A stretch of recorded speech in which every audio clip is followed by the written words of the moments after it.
Hey YouTube, this is Jaden Storm coming at you from Team Shadow Strike, and I have a video I was thinking about today. I was asked the other day why I had such a problem with Jewel Knights, and I think the reason I criticize Jewel Knights so hard is because my avatar belongs in the Royal Paladin clan, which is Majesty Lord Blaster, and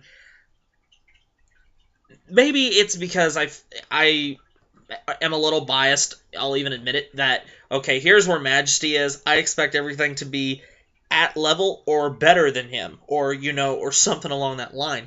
And as of right now, here's Majesty, here's Jewel Knights. When Jewel Knights get Broken Heart Jewel Knight Ashley, about right there. So, I'm sorry, I still think Majesty is better. That's my opinion. You can do with it what you will. I think there was so much more they could have done with Jewel Knights.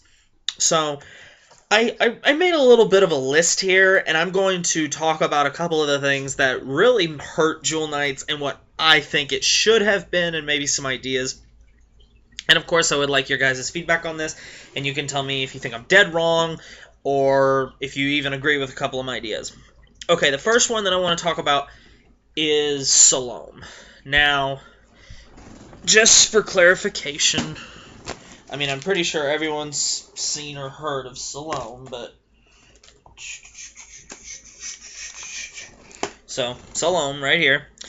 So her ability, as it states, is a limit break 4. When this unit attacks, if the number of rear guards you have with Jewel Knights in its card name is 4 or more, this unit gets plus 2,000 and plus 1 critical until the end of battle. And then her second ability is E-Special Counterblast 2 Jewel Knights, and then you can Superior Call a Jewel Knight from the deck. So, let me answer this text real quick, guys.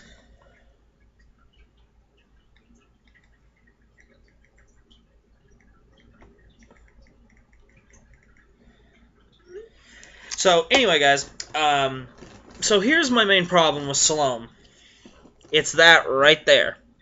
You see what I'm pointing at? It's her power. It's 10,000. It's over 9,000! Yes, we've all heard the joke. But 10,000. It's 10k Vanguards are so hard to live on anymore, guys. The only 10k Vanguard that I think could stand a chance, is Ezel. And the reason being Ezel has that ability where he gets to 15 just by himself off his ability. Now, what they should have done is they make it so reliable in Jewel Knights that you have to have a certain number of Jewel Knights.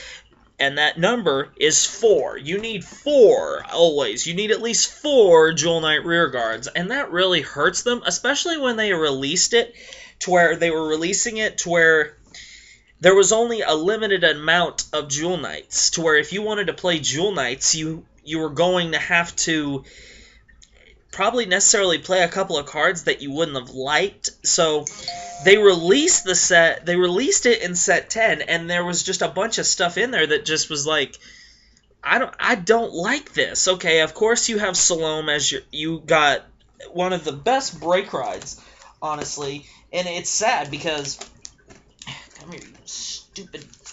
This is a really good break ride. Ashley is a very good break ride because she's one of the few that gives away plus 10k and a crit. So, that right there puts her at 20 and 2 crit when she swings, and then her ability can get her up to the higher 20s and get her into get her to 3 critical. But here's my problem. Salome should have been an 11k. Here's why. 10k Vanguards cannot survive in the format, guys. They just can't, okay? They might sneak a game here and there, but they're not consistent. What they should have done is take away that second ability, and so no Superior Calling out of the deck. They should have made Salome an 11k Vanguard. They should have kept her Limit Break on her, just her. On her, she should have kept her Limit Break exactly how it is. But then, for her second skill, instead of E-Special Counterblast 2 Jewel Knights to call any card out of the deck, make it E-Special Counterblast 2 to gain 5,000. So, E-Special Counterblast 2 Jewel Knights to gain 5,000 power. That's what Salome should have been, in my opinion. I think it would have made the deck a whole lot more consistent, and it would have made it a lot better.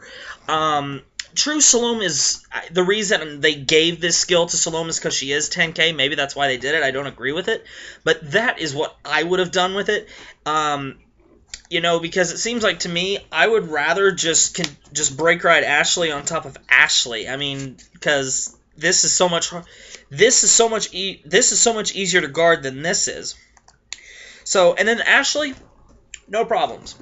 Now I know there's this new card out called Julia, and her ability is Limit Break, Counterblast 2 after she attacks a Vanguard. And in the end phase, you can Superior Call any amount of Jewel Knights out of the deck as long as you have that many crits. So if you have Julia at 3 critical for that turn in the end phase, you get to Superior Call 3 Jewel Knights out of the deck. That is a good card. What they should have done was release Julia as Salome if they wanted to do that. But Salome should have been, like I said it was. Her Limit Break remained the same. She'd be an 11k. And it's E Special Counterblast 2 to gain 5k. That's my opinion. Okay, now, the other thing that really hurts this deck is the inconsistency of the 12k attacker. Because the 12k attacker, it is the only 12k attacker in the game that relies on having a certain amount of numbers of other cards. You must have 4 Jewel Knights on the board in order for her to gain that extra 3k when she attacked. Those 12k attackers should just read the exact same way each one of them do. Like Transient Revenger Masquerade. No, the Masquerade for Revengers. Revenger Masquerade. How it reads: If you control a Revenger Vanguard, when this unit attacks you, this unit gains plus 3,000 power until the end of battle. That is what the 12k attacker for Jewel Knight should have been. Now, Sibyl's another card I have a problem with. While it acts as a matcha, if you are going to have only 8,000 power, and you're going to allow them to call... And I believe Sibyl can call it anywhere. I'm almost 100% positive on that. I really don't necessarily have a problem with that. I think her ability should have been E Special Counterblast, since you can call it anywhere, but that's just me. But then again, it does give them something, and you must Superior Call a Jewel Knight with it, like with Tart for Revengers, you must Superior Call a Revenger. But then using that logic, you could say, well, then why couldn't she just make it a 9k? But, well, the difference between Sybil and Tart is Tart, it has to be called right behind her, and then Sybil can call it anywhere. So there's the difference. And then finally, the Grade 1 10k attacker is just like the 12k attacker. You must control 4 other Jewel Knights in order to get her ability off, and I do not agree with that.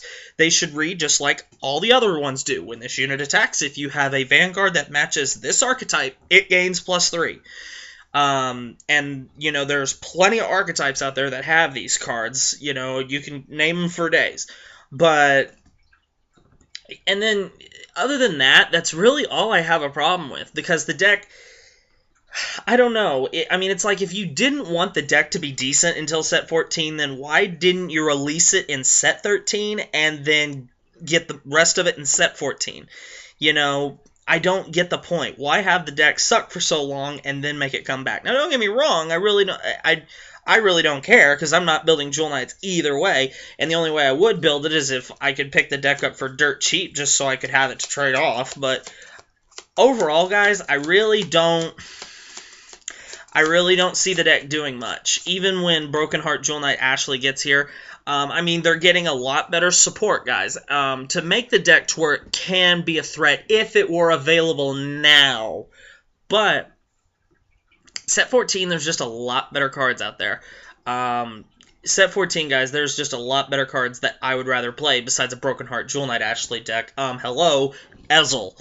Hello, Dauntless Reverse. I mean, these are much better options, in my opinion. Hello, Minerva. I mean, all 3 of those decks, in my opinion, outweigh Broken Heart Jewel Knight Ashley by a lot. Okay? I got one Vanguard here that pretty much just says fuck off to Link Joker, and it resets his ability every turn. So you could possibly get his skill off 3 to 4 times a game if you have the right cards and you draw into the right ones. Over here, you have a Vanguard that if you drive check a grade 1 or higher Kagero unit, I get to nuke one of your grade 1s and then gain 3k, so you're always going to have to guard for another 6,000 power. And then you have and also with the Dauntless Reverse, he's going to be cross broke road, so he's going to be at 13 at all times, and he's going to stand back up again, so he's going to be gaining an additional 12k at best off his ability, to where even if I don't hit any triggers in those 4 drive checks, I'm still going to gain another additional 10k power, well, 12k power, but you see my point. And you're still going to have to guard for that to take that into account, so... And while I'm blasting your grade 1s, whether they be in the front row because you're using your 10k attacker, or I'm just blasting your supporters. So, and then over here you got Minerva, who is one of the few cross rides out there that can restand herself, off her own skill. And Minerva, just, good lord, guys, these 3 decks that I just named, Minerva, Dauntless Reverse, and Grand Ezel Scissors, they outweigh Broken Heart Jewel Knight Ashley by a lot. Even the Gancelot deck that'll be coming out, the Gancelot support that'll be coming in set 14. The deck just, I don't know, it just doesn't, if they wanted to let Broken Heart Jewel Knight Ashley have her time, they should have released her in set 13. Because she might have a chance in that set. Mainly the big 2 coming out of the big ones coming out of set 13B, your Chaos Breaker Dragons, your Tetra Drive Dragons for Aqua Force, Chaos Breaker being Link Joker, and then you have your Ramiel Reverse, and you have the Beast Deity stuff, but I guess I understand why they didn't put it in set 13, considering set 13 has Chaos Breaker, Tetra Drive, Dayusha Reverse, both of the Beast Deities while having Ramiel Reverse. So I can understand why they may not have put it in there, but they could have done something to make the Jewel Knights just more appealable, because I know I'm not the only one that looks at them like that.